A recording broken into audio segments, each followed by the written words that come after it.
Olá, eu sou Josiane, falo aqui da cidade de Araxá e estou aqui representando o Centro Espírita Amor, Fé e Luz. Todas as sextas-feiras, às 19h30, estamos aqui no ar fazendo a explanação do Evangelho. E toda primeira sexta-feira do mês temos uma noite especial em que trazemos os estudos da série psicológica de Joana de Ângeles. E hoje nós vamos aqui colocar o estudo do livro Jesus e Atualidade, o capítulo 2, onde nós vamos abordar Jesus e a reencarnação. Então eu convido a todos que estiverem aqui online e aqueles que vão ver esse vídeo depois. Ellen, boa noite, muito bem-vinda. Eu estou gravando um vídeo aqui, Ellen, porque eu perdi esse tópico. Vou gravar de novo. Então, nós pedimos a Jesus que oriente as nossas explanações, que toda a equipe de Joana de Ângeles esteja presente, Eurípides Barçanufo, que tutela o nosso trabalho, que possamos aqui colocar as palavras que precisam ser ouvidas nessa noite de hoje. Graças te damos, Mestre amado, que assim seja. Bom, então, falando aqui do livro Jesus e Atualidade, no capítulo 2, Jesus e a Reencarnação, a Joana de Ângeles começa aqui falando uma frase que acho que resume todo esse capítulo. Ela diz o seguinte, que se Jesus não fosse reencarnacionista, toda essa mensagem que ele veio nos trazer seria fragmentada, seria partida, sem aquela segurança nas palavras dele, sem a questão da esperança, sem a questão da própria justiça. E por que ela fala isso? Ela, inclusive, ela fala que a justiça divina é o que proporciona ao infrator, ou seja, ela coloca nós, seres humanos, como aqueles que são infratores, aqueles que estão infringindo as leis de amor, as leis da natureza, pelo nosso desregramento emocional, pelo nosso desregramento de atitudes. E que se não fosse a reencarnação, seria chamar o nosso Deus de muito injusto. Imaginem bem, independente da minha conduta, eu me equiparo a Francisco de Assis, eu me equiparo a tantos vultos, a Madre Teresa de Calcutá, Irmã Sheila e o mesmo Divaldo Franco, Chico Xavier. Eles fizeram obras lindíssimas, maravilhosas aqui, e eu, particularmente, não fiz nada, não me preocupei com o fraterno, eu não me preocupei com o meu autodesenvolvimento, não fiz nada a favor do outro, eu simplesmente levei a minha vida por levar no automatismo. Ou se não, eu levei a minha vida agredindo o outro, matando, roubando, lesionando as pessoas com o meu egoísmo e cometi atrocidades por estar muito afastada ainda das leis de amor e por estar muito ligada ao primitivismo, a questões de saúde mental totalmente afetada. Então, independente da minha conduta, eu termino debaixo da terra, tudo zera embaixo da terra, como se fosse o fim de tudo. E a única chance que eu tenho é a mesma chance que aquela pessoa que nasceu deficiente tem, aquela pessoa que nasceu com N problemas de saúde e deficiências, a mesma vida que uma pessoa que foi um anjo entre aspas, e aquela pessoa que não teve cuidado nenhum zelo pela vida. Então, nós todos, quando falecemos, terminamos ali, zera tudo, essa conta zera. embaixo da terra. Seria uma vida muito medíocre, seria falar de um jeito popular. Deus é injusto. Ele favorece a uns e prejudica outros. Ele prefere uns e prefere outros. Ele está tendo favoritismos. Seria a mesma coisa que falar isso. Então, eu acredito que só nesse comentário aqui a gente já tem uma certeza de que realmente Jesus é reencarnacionista e vem nos trazer uma reflexão que chega a ser elementar em cima disso, porque um dos atributos que nós conhecemos, que já temos condições de entender sobre Deus, é isso, ele é soberanamente justo e bom. E se não fosse a oportunidade da reencarnação para continuar nesse tempo fragmentado chamado ano e chamado a nível mais amplo, chamado reencarnação, oportunidade de vir e ir, vamos para a erraticidade, voltamos para aplicar, estudamos um pouco mais no plano espiritual, voltamos para aplicar mais um pouco, e nessas indas e vindas do nosso espírito, nós evoluímos. Se não fosse isso, seria uma injustiça muito grande, porque seria, de fato, assumir um Deus que prefere uns em detrimento dos outros, e isso não tem absolutamente nada a ver com a justiça divina. Então ela já coloca isso daqui. E que esse renascimento espiritual é a maior bênção que nós podemos adquirir na vida, porque se eu fui uma pessoa que nessa reencarnação eu estou usando e abusando dos meus desregramentos emocionais, estou ainda lesionando a vida dos outros, matando e cometendo essas atrocidades, eu preciso, em algum momento da minha existência, cair a minha ficha e fazer o caminho de volta.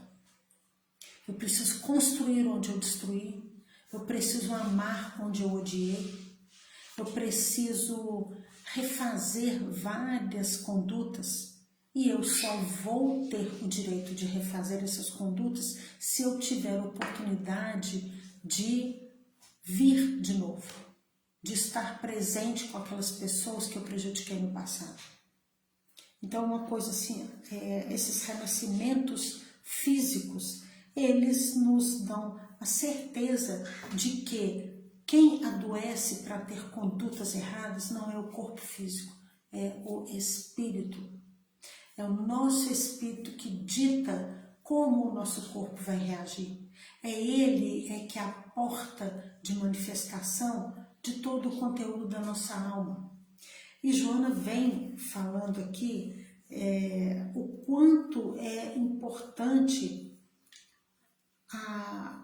o fato de Jesus, naquela época que ele esteve presente aqui entre nós, o fato dele ter tido essa leitura psicológica maravilhosa em cima de cada um de nós que esteve com ele, porque ele sabia que muitos procuravam, mas nem todos estavam preparados para ter aquela cura, seja aquela cura emocional, aquela cura física.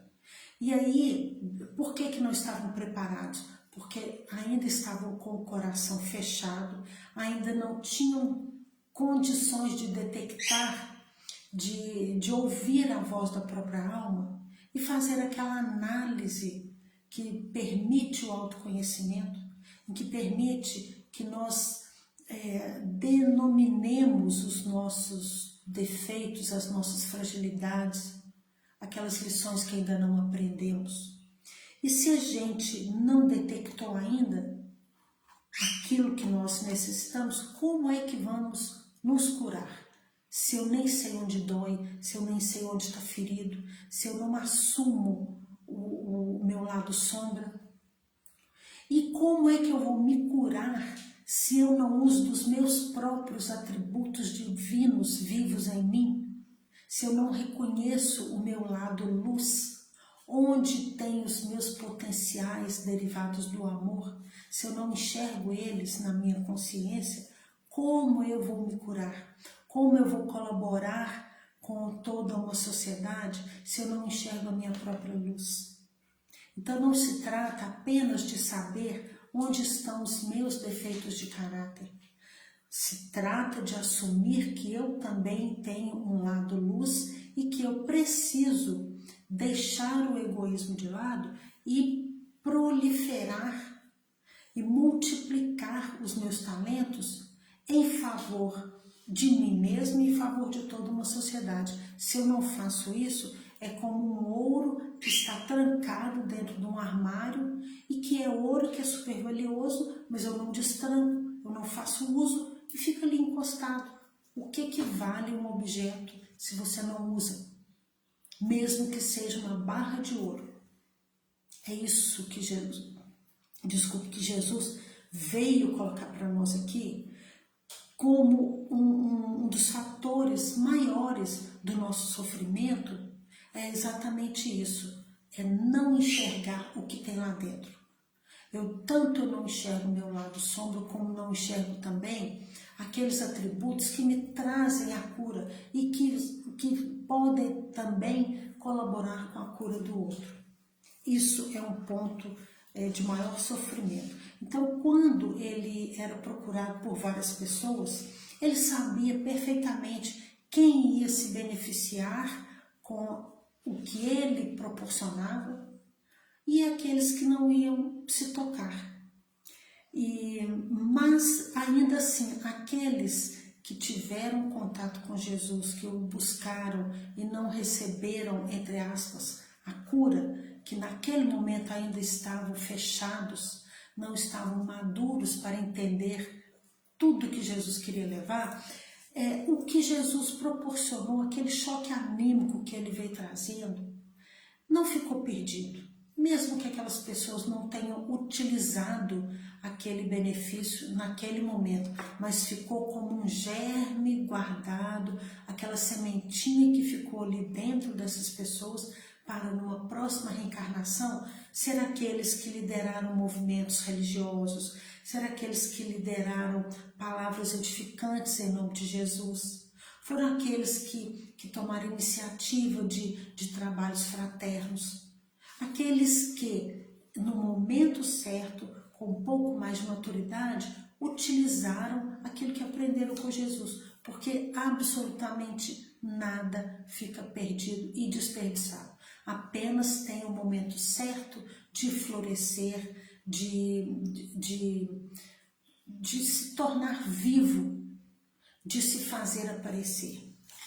Então, ele falava também, que acerca dessa fragilidade humana em que sempre existiu, tinha ali aquela fortaleza moral que era uma bênção dele com relação a nós, onde ele estava no meio das nossas fragilidades, das nossas mazelas, das nossas impulsividades, mas ele não se deixava atingir por por esse peso energético em que cada um de nós emanava naquela época. Ele se mantinha sereno e ele entendia como nós, na frente de uma criança, por exemplo, que está ali chorando e quando fala alguma bobagem, por inocência, nenhum adulto leva a mal quando uma criancinha pequena fala algo de um jeito imaturo. A gente entende, é uma criança. É como um doente que está na cama do hospital e que está ali naquele mal-estar horroroso e que na hora daquele sofrimento físico começa a falar coisas que às vezes até atinge aqueles que mais ajudam, que estão ali em volta. Mas como é que nós lidamos com essas pessoas que estão muito doentes? A gente releva, a gente tem mais paciência, tem mais carinho, tem mais zelo. Porque a gente sabe que aquilo ali é uma situação atípica. E aí Jesus fazia isso com a gente, ele não levava a mal, ele não se atingia com as nossas grosserias e ele aguardava o tempo certo de cada um de nós amadurecer no comportamento, amadurecer na fala, amadurecer na visão espiritual de tudo aquilo que ele veio nos trazer. E aí, logicamente, fiel à lei de causa e efeito, cada um de nós se responsabilizou e continua se responsabilizando por aquilo que fala, por aquilo que faz, por aquilo que escolhe. E a reencarnação também é uma oportunidade para isso, para que a gente possa rever, voltar nas nossas análises e ver onde é que nós precisamos ajustar o nosso conceito de vida, ver onde é que a gente precisa colocar mais a nossa energia e colocar de um jeito que seja favorável à nossa evolução. Isso não seria jamais possível se não fosse a bênção da reencarnação. E aí, quando lá na Bíblia, né, no próprio Evangelho fala, né, até que se pague o último cêntimo, ninguém verá Deus se não nascer de novo. Ou seja, tem várias falas de Jesus que nos remetem a isso. O que ele quer dizer isso? Que ninguém vê a Deus se não nascer de novo. Porque Deus, como um símbolo de pureza, de paz, de puro amor. Então, para nós conquistarmos essa evolução, conquistar esse banquete de luz, esse festim ao lado de Jesus, nós precisamos ter um caminhar. E esse caminhar exige de nós consciência, bom senso e análise. Precisamos tornar o autodescobrimento, o autoconhecimento como um estilo de vida para que a gente aproveite toda e qualquer mínima oportunidade para avaliar o que aquela situação quer me dizer. Então, nas várias falas de Jesus, nós entendemos também o quanto é importante a necessidade de nascer de novo, porque numa única existência o nosso espírito não aguenta reparar todas as falhas, nosso espírito não aguenta vivenciar e evoluir em todos os aspectos. Precisamos aceitar que o processo é lento, mas é importante. É importante aceitar que é lento, mas é contínuo. Na nossa condição humana, esse processo é contínuo e com firmeza na fé em Deus, na fé humana. E, de fato, não teria absolutamente condição nenhuma se não fosse a reencarnação, porque cada pedacinho de vida chamada reencarnação é muito rápido perante a eternidade do Espírito. E nós precisamos ainda de várias reencarnações para cada momento ajustar um ponto das nossas fragilidades e a cada momento também permitir que os nossos valores, que as nossas luzes saiam debaixo da terra, né? Debaixo das candeias, que elas realmente se façam aparecer para iluminar de fato, não só a nós, mas como a vida de muitas pessoas. Então, a pedagogia de Deus passa por essa grande misericórdia derramada pelo amor dele a todos nós, que é a bênção da reencarnação, né? E é interessante a fala de Nicodemos, né? Quando Nicodemos ele era um fariseu, e ele foi atrás de Jesus porque ele via que Jesus estava realizando muitas curas, e ele foi entender como assim nascer de novo, como ele iria entrar na barriga da mãe de novo, no ventre da mãe, para nascer de novo. E Jesus precisou explicar para ele o que é da carne, o que é do espírito, e fazer entender a continuidade, a sobrevivência do espírito sobre a vida da matéria. E aí sim ele pôde entender o que é o processo da reencarnação.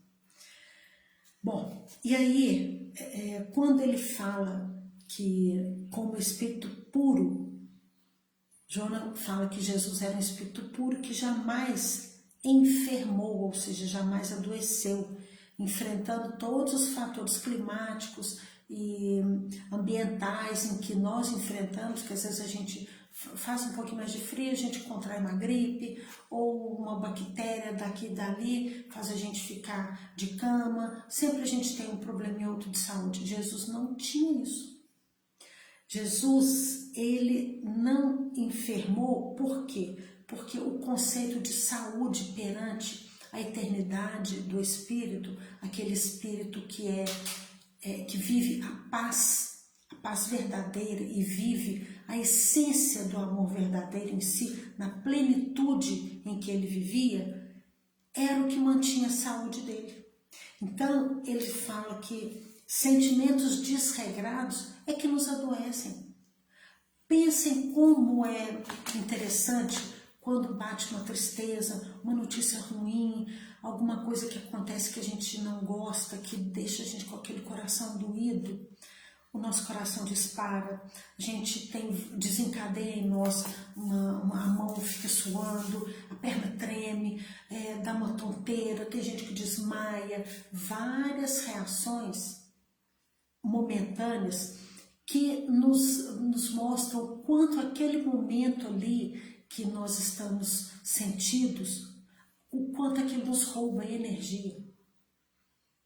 Preste atenção que quando nós estamos muito alegres, satisfeitos da vida, parece que o tempo passa mais rápido, que a nossa vitalidade é muito maior, nós temos muito mais disposição, é como se a gente estivesse, por exemplo, arrumando casa, feliz da vida, porque a gente vai receber uma pessoa que a gente gosta muito. Eu lembro quando era criança, eu fazia isso com uma alegria, eu tinha muito mais disposição do que no dia a dia, porque um acontecimento feliz para o meu coração me dava mais disposição. E é assim na vida de todos nós. Podem reparar, enquanto nós estamos imbuídos na tristeza, na depressão, naquela ansiedade, ou ruminando dentro de nós algo que seja muito complicado, parece que as horas não passam. Parece que está tudo muito pesado, que a gente está há anos e anos naquilo ali. Enquanto o contrário também é verdadeiro. Quando nós estamos em momentos alegres, leves, suaves, o tempo voa e a gente fica querendo segurar para curtir mais um pouquinho. Maria José, boa noite, Maria José, que bom ter você aqui. Bom, gente, então, sentimentos desregrados é o que na verdade nos adoecem. E a saúde tem a ver então com a pureza do espírito. Por isso que Jesus não adoecia, porque ele era um espírito puro. Ele foi dócil desde o início, ele foi obediente, ele tinha uma sintonia ligada com o Pai muito maior que nós. Nós ainda estamos gatinhando nesse sentido aí. Então, quem visse Jesus jamais ia duvidar, né, daquele toque amoroso, daquela vibração contagiante demais. Não dava para duvidar daquilo. E aquele magnetismo de quem esteve com ele ali, mesmo que no momento não entendesse, não conseguisse colocar em prática, ficaria arquivado naquele coração. E aquele germe do amor dele, aquela pureza dele, ia sim se manifestar em algum momento reencarnatório, né? Então, nada fica em vão a partir do momento em que nós assimilamos algo relacionado às leis do Cristo, às leis de amor. Mesmo que hoje a gente não consiga aplicar, por sermos espíritos em provas e expiações, nós sabemos o certo, já tentamos reconhecer ao máximo o que é errado, mas não ainda conseguimos evitar isso. Mas isso não quer dizer que, pelo fato de hoje eu não conseguir evitar, não significa que eu não entendi aquilo. Entender as leis de amor é um ponto extremamente positivo. Aplicar essas leis é outra etapa evolutiva.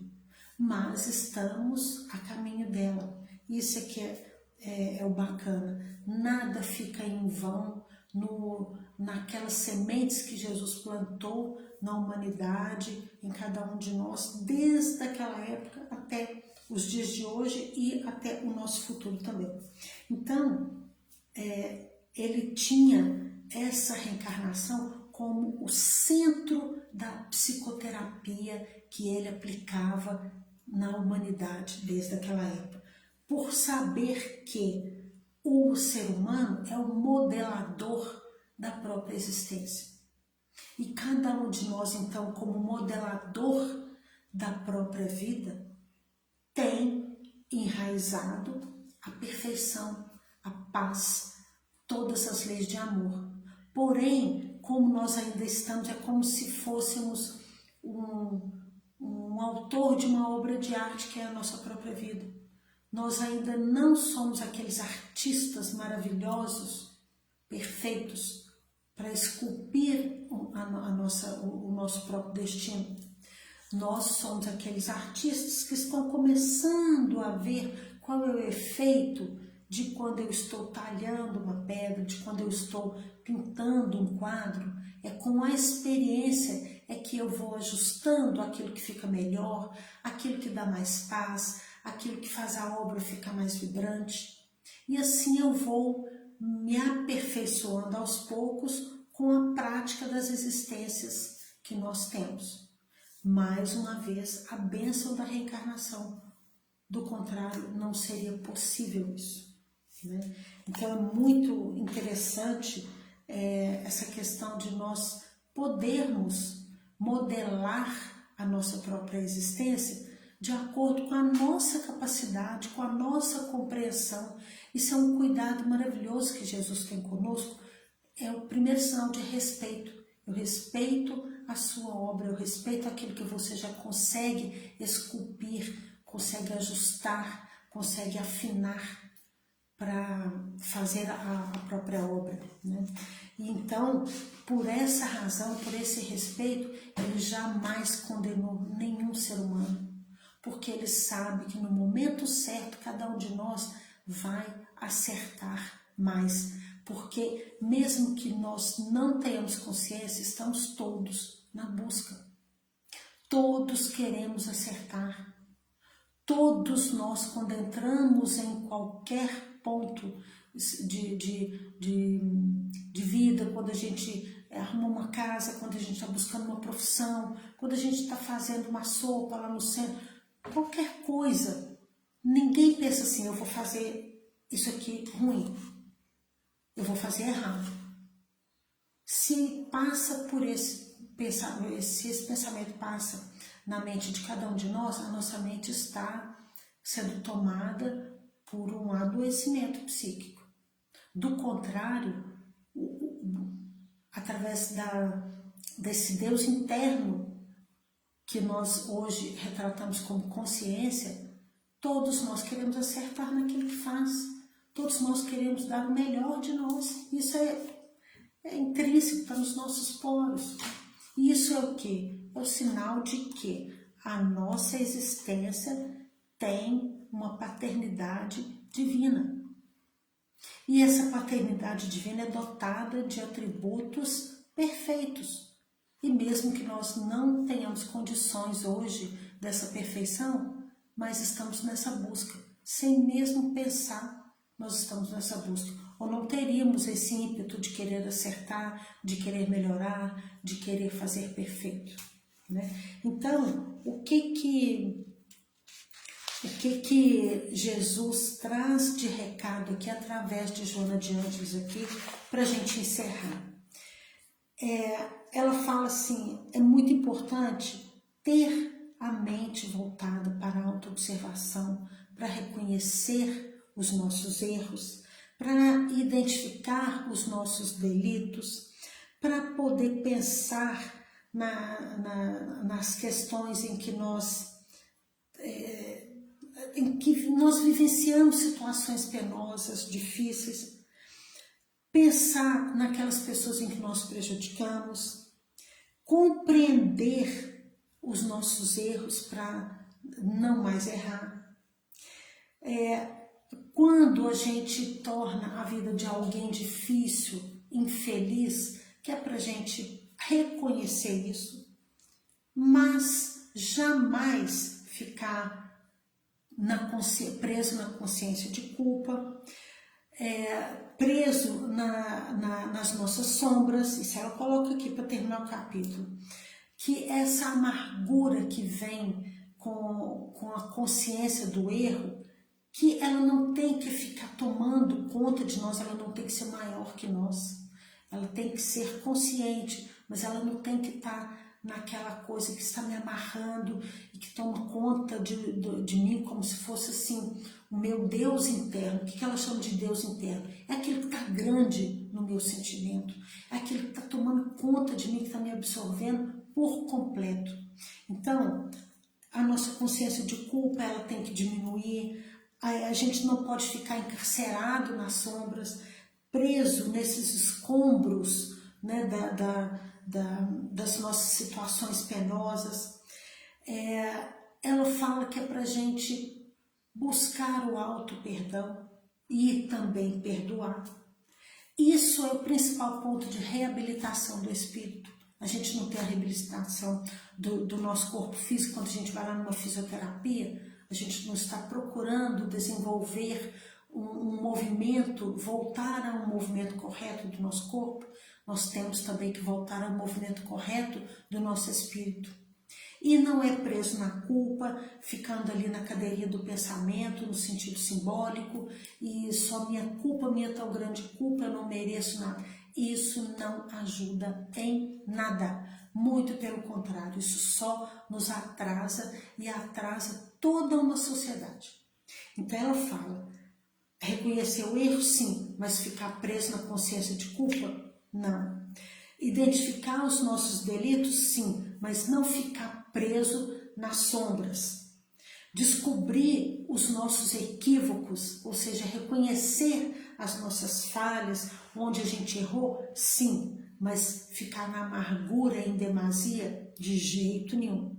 Então, tudo isso, né, o perdão como a maior bênção de reabilitação do nosso espírito é o perdão e é o auto-perdão, né? E se essa pessoa que a gente pede perdão nos perdoar, ótimo, vai ser bom para os dois. Mas se a outra pessoa não aceita o nosso pedido de perdão, pelo menos o nosso coração está limpo, porque fizemos aquilo que a nossa consciência pediu. E aí com o outro já não é o departamento nosso mais. Cada um de nós no seu ritmo, na sua palavra, na sua evolução, né? E se nós formos também felicitados por alguém, que é para a gente perdoar e desatrelar dessa pessoa. Se nós já passamos por uma experiência muito sofrida com alguém, vamos nos desligar emocionalmente dessa pessoa. Porque aí a gente fala assim, fulano me prejudicou e eu não quero conviver mais. Mas aqui dentro da cabeça eu convivo todos os dias porque eu não esqueço, eu vivo presa na mágoa por conta daquela atitude da outra pessoa. E aí eu deixei de conviver? Não, porque a convivência mental ela é muito maior do que a convivência física, do que a proximidade física. Podem reparar isso porque o quanto nós ficamos aqui, gastando energia, pensando naquele mal que eu passei com o outro. Mas eu não esqueço, eu não paro para pensar, gastar minha energia com o mal que eu fiz para o outro. Porque eu sempre me coloco numa situação de boazinha e ruim é sempre o outro. Eu sempre sou injustiçada, mas eu não sou injusta com ninguém. Isso é uma prepotência da nossa parte. Nós precisamos ficar atentos com isso e largar de orgulho e assumir. O fato de assumir onde nós erramos é extremamente terapêutico. Só de verbalizar, não precisa nem ser para o outro se ficar difícil demais, mas ali no seu cantinho, no seu momento de oração, você com você mesmo, em termos de encarnado, só com a espiritualidade, você assumir, eu errei muito com aquela pessoa. eu errei, você verbalizar, você escutar a sua voz falando que você errou, só isso daí já é terapêutico. Já faz uma diferença grande porque você pôs para fora, mesmo que seja só para você mesmo ouvir, mas você tirou de dentro de você. E acredita que isso é uma ferramenta terapêutica maravilhosa. Então, vamos ter a consciência de que a reencarnação que nós usamos hoje, ela é, como diz aqui na linguagem de Joana, a concessão superior que nós jamais podemos desperdiçar, precisamos de aproveitar, né? Então, cada momento é muito valioso para esse trabalho de sublimação, de plenitude em que nós estamos buscando a cada momento. E para isso, para a gente se apegar a situações mais puras, mais justas, mais leves, nós temos que nos desapegar de situações mais pesadas, aquelas que não nos acrescentam em nada. Nós temos que deixar ir aquilo que não é para nós mais, para que a gente consiga olhar para o novo, para o leve, para o bom, para o justo. E ficar agarrado então em passado não nos ajuda. O passado serve para que a gente olhe para ele como experiência do que não fazer mais, ou do que fazer que não foi feito, onde é que eu tenho que ajustar o meu comportamento. Para isso, é para avaliar ajustes, mas não é para repetir sofrimento. O objetivo de olhar para o passado jamais é repetir sofrimento. Então, gente, ela pede aqui, Jesus pede através de Joana, que nós tenhamos mais energia, um pouco mais rápida nessas transformações, para que a gente possa aproveitar ao máximo a oportunidade da reencarnação, né, para agir corretamente o máximo possível, diminuindo esse cansaço, porque quando a gente age corretamente, a gente tem mais vitalidade, a gente sente o nosso corpo sofrimentos, o nosso emocional sofrimentos, e aproximar cada vez mais dessa forma do que eles chamam, né, do que nós conhecemos como reino dos céus, que se estende a esse processo de consciência em direção à infinidade da vida, à pureza que o nosso espírito vai alcançar futuramente, ok? Então é necessário nascer de novo. Assim ela termina aqui acentuando a necessidade da reencarnação, porque tudo isso só faz possível se tivermos e aceitarmos e aproveitarmos ao máximo a bênção da reencarnação, ok?